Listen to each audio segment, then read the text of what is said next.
Hello everyone, welcome to my channel. Please subscribe and keep watching more details. The Young and the Restless Monday, February 3rd update, Tale of Two Damians, Diane fears trouble and Jack infuriates Victor.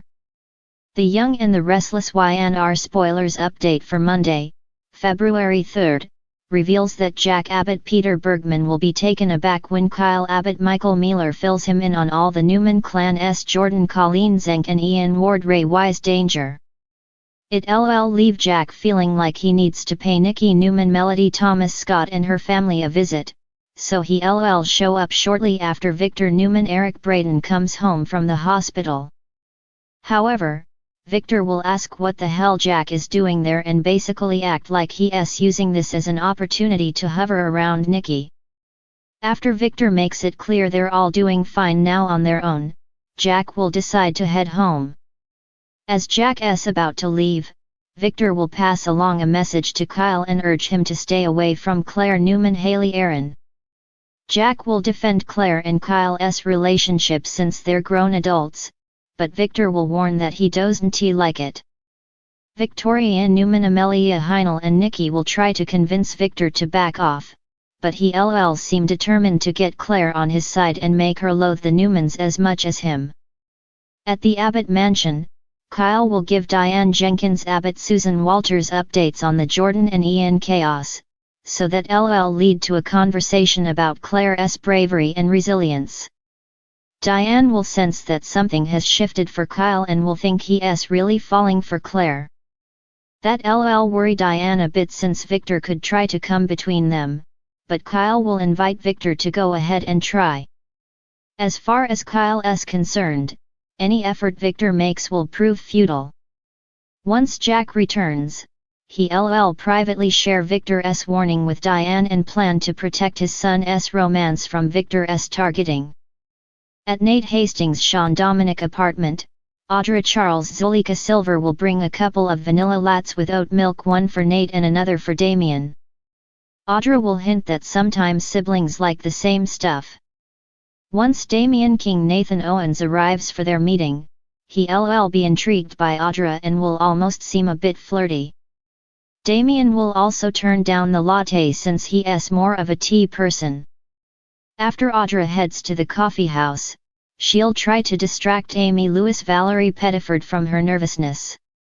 Audra will end up talking about her alcoholic father and her distant mother, who only paid attention to her if they were fighting. Back at Nate's place, he'll admit there's no job offer and that he had another reason for getting in touch. Nate will note that Amy reached out to him for help, which will confuse Damian since she could just gone to a pie. Although Nate won't be willing to go into the details, he'll act like everything will be explained if Damian meets with Amy. Damian will sense the urgency in Nate's voice, but Nate still won't be willing to spill too much yet. In the end, Damian will snap at Nate for being such a time waster. After Damian shuts down the idea of meeting Amy due to their falling out, he'll take off. Nate will meet up with Amy and Audra to give them the bad news soon after. Once Nate explains how it all went down with Damian, Amy will get emotional over her disappointment. Nate will end up fearing that might been his only chance to connect with his half-brother. Since the visit was strange, Nate will also feel there's a huge piece of the puzzle missing here. In the park, Damian will meet with another man, who'll turn out to be the real Damian King Jermaine Rivers. The guy posing as Damian will be named Holden Nathan Owens and will share the details of his meeting, including the fact that they seemingly knew Damian's coffee order. Although Damian won't be interested in seeing his mom again, he'll be suspicious of this whole situation. Damian will want to know more about the agenda in play, so he'll encourage Holden to keep pretending to be him. At Society, Phyllis Summers Michelle Stafford will blow her top over Daniel Romalotti Jr.'s Michael Grazia Day news about Sharon Newman Sharon case getting cleared of all charges. When Daniel mentions Ian Ward's Ray Wise confession, Phyllis will act like it's a ploy that Michael Baldwin Christian LeBlanc and Sharon's other enablers cooked up. Nevertheless, Daniel and Summer Newman Allison Lanier will convince Phyllis to stand down, so she'll put her focus on Billy Abbott's Jason Thompson pitch in Monday's YNR episode. Billy will work to sell Phyllis and Daniel on joining his new media empire, which Jack is backing financially. It won't take long for Phyllis to get on board, but an unconvinced Daniel will think they need time to mull it over. Once Billy walks off, Phyllis will wonder what the problem is, so Daniel will make a prediction about Billy always being doomed to fail. The Young and the Restless spoilers say Billy will keep looking to the future, so stay tuned to see if he might emerge victorious for once. The clock in Genoa City never stops ticking, and as Monday, February 3rd, unfolds, chaos, secrets, and explosive confrontations take center stage. The day kicks off with a shocking revelation: two Damians, each carrying secrets that could shake the very foundations of the Newman and Abbott empires. Meanwhile, Diane senses an ominous storm brewing, and Jack's relentless pursuit of justice puts him on a collision course with Victor, igniting a fiery clash that leaves the city gasping. A Tale of Two Damians. Damian Hawthorne was a name whispered in hushed tones around Genoa City's elite for years, a mysterious figure lurking on the periphery of power. But when he walked into society that morning, he wasn't alone.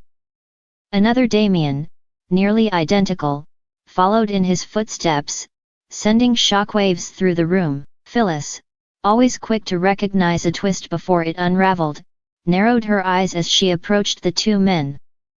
"Either I've had too many martinis, or I'm seeing double," she quipped, her gaze shifting between them. "Perhaps both," one Damian replied with a smirk, while the other simply studied the crowd with a piercing stare.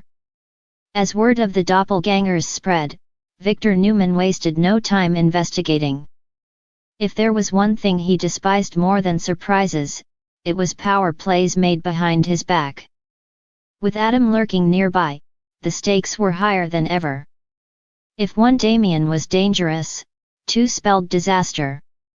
Diane's growing unease. Across town, Diane Jenkins sipped her coffee at Crimson Lights, but the rich aroma did nothing to calm her nerves. Something felt off, and Diane was no stranger to intuition warning her of impending doom.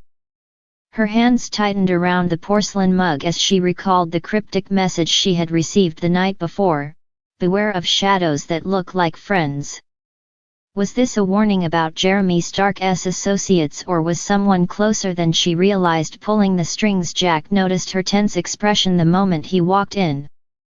"Diane, what's wrong?" he asked, concern lacing his voice. She hesitated, torn between confiding in him and handling it herself. "It's just a feeling. Like something is about to go horribly wrong." Jack frowned. "With everything Victor's been stirring up, I wouldn't dismiss that feeling." His words did little to comfort her. In Genoa City, foreboding wasn't a passing paranoia, it was often a prelude to catastrophe. Jack versus Victor, the showdown. Over at Newman Enterprises, Victor was in a particularly unforgiving mood. News of Jack Abbott's latest maneuver, an aggressive bid to expand Jabot in ways that directly threatened Newman's business interests, had reached him, and he was livid. "Jack Abbott never learns," Victor muttered under his breath before slamming his office door shut. Nikki, ever the voice of reason, placed a reassuring hand on his arm. "Victor, don't let Jack get under your skin." Victor's eyes darkened. "He has no idea who he's up against. He thinks he can cross me. He's in for a rude awakening." Meanwhile, Jack stood in his office at Jabot, fully aware that his latest move would land him in Victor's crosshairs. But this time, he wasn't backing down. The Newmans had controlled the board for too long, and it was time to make them sweat. Billy, standing nearby, could sense the tension. "Are you sure about this, Jack? You know how Victor plays." Jack's jaw tightened. I'm counting on it. Storm clouds gather. Back at society, the presence of two Damians continued to cause unease. One claimed to be the real Damian Hawthorne, while the other insisted he was. Their identical mannerisms, voices, and even past recollections made it impossible to tell them apart. But someone in Genoa City held the key to unlocking the truth. As Phyllis mulled over the mystery, Diane's warning echoed in her mind: beware of shadows that look like friends. Could one of the Damians be the shadow Diane feared? As night fell, Victor prepared his next move, Jack stood firm in his defiance, and Diane braced for the storm she knew was coming. But one thing was certain: Genoa City was on the brink of an upheaval unlike any before.